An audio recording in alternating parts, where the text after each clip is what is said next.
Hi friends, welcome to guys Kongunadu சமையல். இன்னைக்கு என்ன பார்க்க போறோன்னா ஒரு ஸ்வீட் ரெசிபி தான் பார்க்க போகிறோம். நம்ம ஸ்வீட் பொட்டேட்டோ வச்சு ஒரு ஹல்வா தான் பார்க்க போகிறோம். ஸ்வீட் பொட்டேட்டோ மட்டும் வேக வச்சுட்டோன்னா போதும், 5 மினிட்ஸில் செஞ்சிடலாம். ஸோ ரொம்ப ஈஸி. அந்த தோலெல்லாம் ரிமூவ் பண்ணிக்கோங்க. வேக வச்சுட்டு தோலெல்லாம் ரிமூவ் பண்ணிவிட்டு இந்த மாதிரி ஸ்மாஷ் பண்ணிக்கோங்க. நான் அங்கங்கே கடிப்படுற மாதிரி இருக்கட்டும் அப்படின்னு நான் ஸ்மாஷ் பண்ணுறேன். நீங்கள் ரொம்ப ஸ்மூத் பேஸ்ட்டாக வேணும்னா மிக்ஸி ஜாரில் போட்டு ஒரு இது பண்ணிக்கோங்க. கொஞ்சம் மில்க் கூட ஊற்றி அரைச்சாலும் சரி, இல்லை ஜஸ்ட் அப்படியே பல்ஸ் மாதிரி கொடுத்தாலும் சரி. இப்போ கொஞ்சமாக ஒரு பேனில் கீ சேர்த்துக்கலாம், கேஷ்யூ சேர்த்துக்கலாம். கடிப்படுறதுக்காக அந்த கேஷ்யூ சேர்த்துருக்கேன். இந்த மாதிரி ஸ்மாஷ் பண்ணியிருக்கேன். உங்களுக்கு ரொம்ப ஸ்மூத்தாக வேணும்னா நீங்கள் இதில் பால் கூட சேர்த்தி ஒன்றா அரைச்சிக்கலாம், இல்லை இதுலேயும் பால் சேர்த்தி வேக வச்சுக்கலாம். நான் தண்ணி தான் ஆட் பண்ணுறேன். நீங்கள் பால் கூட சேர்த்திக்கலாம். ஒரு 1/4 டம்ளர் அளவு சேர்த்துனீங்கன்னா நல்லாவே வெந்து வந்துடும். நான் தண்ணி சேர்த்துருக்கேன், 1/4 டம்ளரை விட கொஞ்சம் சேர்த்து ஊற்றிக்கோங்க. நல்லா அதில் ஸ்மாஷ் பண்ணிவிட்டு வேக வச்சுக்கலாம். கொஞ்சம் வெந்ததுக்கப்புறம் நம்ம சர்க்கரை எல்லாம் ஆட் பண்ணுவோம். சர்க்கரை எல்லாம் ஆட் பண்ணிவிட்டு நல்லா வெந்தோடனே நம்மளோட ஹல்வா ரெடி ஆகிடும். எப்படி செய்கிறோம்னு பார்க்கலாம் வாங்க. ஏற்கனவே நான் சக்கரவள்ளி கிழங்கு ரெசிபி போட்டிருப்பேன். சக்கரவள்ளி கிழங்குல போலி எப்படி செய்யலாம் அப்படின்னு போட்டிருக்கேன். அதையும் போய் பாருங்கள். இது ஹல்வா, அதுவும் ரொம்ப நல்லா இருந்தது, ரொம்பவுமே டேஸ்டாக இருந்தது. இதுவும் ட்ரை பண்ணி பாருங்கள். இதில் ஆக்சுவலாக நாட்டு சர்க்கரை கொஞ்சம் கம்மியாகவும் ஒயிட் சுகர் சேர்த்தி போட்டோன்னா இன்னுமே டேஸ்ட்டு நல்லாயிருக்கும்.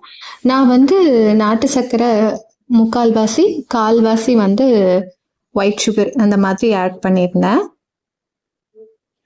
நாட்டு சர்க்கரை கலர் கொடுக்கும், அதுக்காக ஆட் பண்ணியிருந்தேன். ஆனால் உங்களுக்கு ரொம்ப நல்லா டேஸ்ட் வேணும்னா நாட்டு சர்க்கரை ஜஸ்ட்டு ஒரு ஸ்பூன் ஆட் பண்ணிவிட்டு நார்மல் சுகர் ஆட் பண்ணிங்கன்னா டேஸ்ட் இன்னும் நல்லாயிருக்கும்.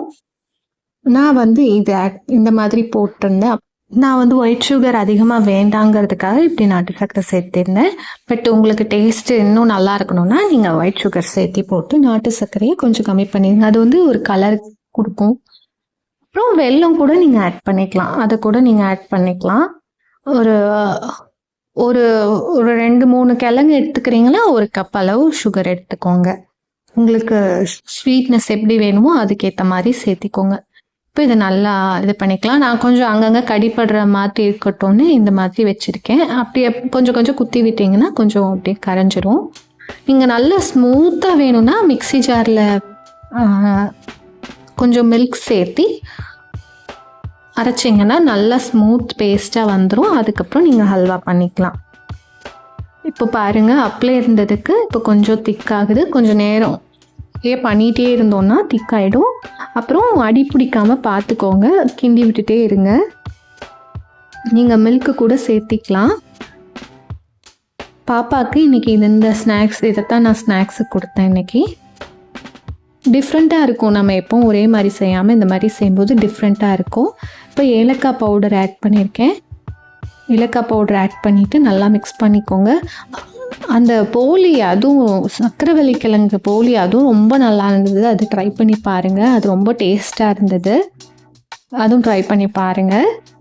அந்த ரெசிபியும் வீடியோவும் நான் அப்லோட் பண்ணியிருப்பேன் ஏற்கனவே, அதுவும் பாருங்கள். அப்ளை இருந்ததுக்கு இப்போ நல்லாவே திக்காயிடுச்சு. நல்லா வாசமாக இருக்குது, நல்லாவே திக்காயிடுச்சு. இப்போது நம்ம சக்கரவள்ளி கிழங்கு ஹல்வா ரெடி ஆயிடுச்சு. இனி சாப்பிடலாம். கொஞ்சமாக நட்ஸு சேர்த்திக்கோங்க மேலே.